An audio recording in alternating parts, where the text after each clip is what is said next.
Jagtial నియోజకవర్గంపై focus పెట్టారా? వచ్చే assembly ఎన్నికల్లో పోటీ చేసేది అక్కడి నుంచేనా?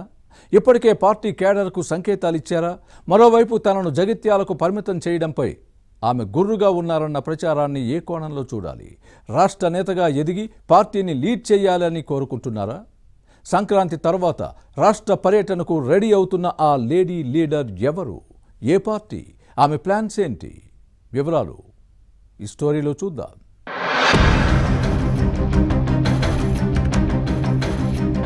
కల్వకుంట్ల కవిత తెలంగాణ రాజకీయాల్లో పరిచయం అక్కర్లేని పేరు.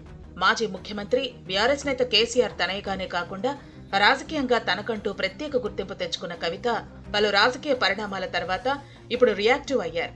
నిద్రాణంగా ఉన్న క్యాడర్లో జోష్ నింపే ప్రయత్నంలో ఉన్నారు. తెలంగాణ ఉద్యమంలో చురుకైన పాత్ర పోషించారు. 10 ఏళ్ల బీఆర్ఎస్ ప్రభుత్వంలో కేటీఆర్, హరీష్ రావుతో పాటు కవిత మరొక పవర్ సెంటర్ గా ఉండేవారు. 2014లో నిజామాబాద్ ఎంపీగా ఢిల్లీలో యాక్టివ్ గా వ్యవహరించారు. 2019 పార్లమెంటు ఎన్నికల్లో నిజామాబాద్ నుంచి పోటీ చేసి ఓడిపోయారు. ఆ తర్వాత ఎమ్మెల్సీగా ఎన్నికయ్యారు. అప్పటి వరకు కవిత రాజకీయ జీవితం సాఫీగా సాగింది. గత అసెంబ్లీ ఎన్నికల్లో బీఆర్ఎస్ అధికారం కోల్పోయి కాంగ్రెస్ పవర్లోకి వచ్చింది. బీఆర్ఎస్ అధికారానికి దూరం అయ్యాక కవితకు కష్టాలు మొదలయ్యాయి. ఢిల్లీ లిక్కర్ స్కామ్ కేసులో ఈ ఏడాది మార్చి 15న ఎన్ఫోర్స్మెంట్ డైరెక్టరేట్ అరెస్టు చేసింది. ఢిల్లీ తీహార్ జైల్లో సుమారు 5.5 నెలలు రిమాండ్ ఖైదీగా ఉన్నారు. దీంతో కవిత రాజకీయంగా కొంత వెనకబడిపోయారు. జైలు నుంచి బెయిల్పై బయటకొచ్చాక కొన్ని రోజులు సైలెంట్ గా ఉన్నారు. అయితే ఇటీవల రాజకీయాల్లోకి రీ ఎంట్రీ ఇచ్చారు. దీంతో పొలిటికల్ గా మళ్లీ యాక్టివ్ అయ్యానని సంకేతాలు ఇచ్చారు. ఇదే సమయంలో బీసీ కులగణనపై ఆయా సంఘాలతో పాటు జాగృతి నేతలతో వరుస సమావేశాలు నిర్వహించారు. ఇటీవల జరిగిన శాసనమండలి సమావేశాల్లో హైడ్రా కూల్చివేతలు, మూసి శుద్ధి తదితర అంశాలపై కవిత ప్రభుత్వంపై విమర్శనాస్త్రాలు సంధించి రాజకీయంగా క్రియాశీలకంగా ఉన్నానని గుర్తు చేశారు.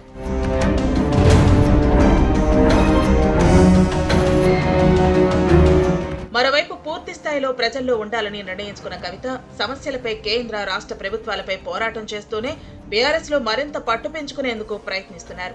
ముఖ్యంగా కవిత జగిత్యాలకే పరిమితం అవుతున్నారన్న విమర్శలను తిప్పికొట్టాలని భావిస్తున్నారట. లిక్కర్ స్కామ్ లో తీహార్ జైలు నుంచి బెయిల్పై విడుదలైన తర్వాత మొదటగా జగిత్యాల నియోజకవర్గంలోనే పర్యటించారు. నిజానికి జైలు నుంచి వచ్చాక కొంతకాలం బయటకు రాలేదు. జైలుకు వెళ్లటానికి ముందు కవిత జగిత్యాల్లో టూర్ చేశారు. తర్వాత చాలా కాలం అటువైపు వెళ్లలేదు. దీంతో అప్పట్లో కవితకు వ్యతిరేకంగా జగిత్యాల్లో పోస్టర్లు వెలిశాయి. దీంతో నష్ట నివారణ చర్యలు చేపట్టారని పొలిటికల్ సర్కిల్స్ లో వినిపిస్తోంది. అన్ని అనుకూలిస్తే వచ్చే అసెంబ్లీ ఎన్నికల్లో కవిత జగిత్యాల నుంచే పోటీ చేస్తారని గులాబీ పార్టీలో వినిపిస్తోంది.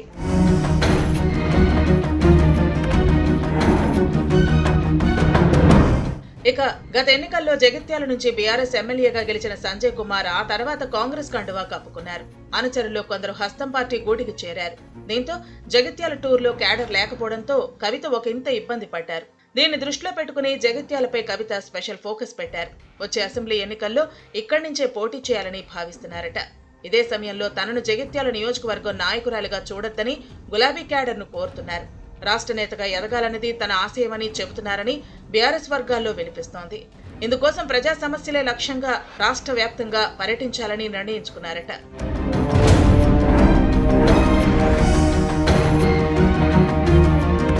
మరోవైపు ఫార్ములా ఈ రేస్ కేసులో బీఆర్ఎస్ వర్కింగ్ ప్రెసిడెంట్ కేటీఆర్ పీకల్లోతు ఊబిలో కూరుకుపోయారు. నిధుల దుర్వినియోగం, మళ్లింపు వ్యవహారంలో ఈడీ కేసు నమోదైంది. ఒకవేళ ఈ మాజీ మంత్రి అరెస్ట్ అయి జైలుకు వెళితే పార్టీలో కేటీఆర్ స్థానాన్ని భర్తీ చేయాలని కవిత భావిస్తున్నట్లు బీఆర్ఎస్ వర్గాల సమాచారం. ఇందులో భాగంగా సంక్రాంతి తర్వాత కవిత తెలంగాణలోని జిల్లాల పర్యటనకు ప్లాన్ చేస్తున్నారు. స్థానిక సంస్థల ఎన్నికలు సమీపిస్తున్న సమయంలో క్యాడర్ను సమాయత్తం చేసేందుకు సిద్ధమవుతున్నారు. అసెంబ్లీ ఎన్నికల్లో రాష్ట్రంలో పవర్ పోయిన తర్వాత జరిగిన పార్లమెంట్ ఎలక్షన్స్ లో ఒక్క సీటు గెలవలేదు. దీంతో కారు పార్టీ ప్రతిష్ట మసకబారింది. ప్రజల్లో పార్టీ పలుచనైపోయింది. క్యాడర్లో కొంత నైరాశ్యం నెలకొంది. తన పర్యటనతో కార్యకర్తలతో పాటు నేతలను యాక్టివ్ చేయాలని కవిత నిర్ణయించారు. లోకల్ బాడీస్ లో మెజార్టీ స్థానాల్లో విజయమే లక్ష్యంగా ఇప్పటి నుంచే పావులు కదుపుతున్నారు. కవిత ప్లాన్స్ సక్సెస్ అవుతాయో లేదో చూడాలి.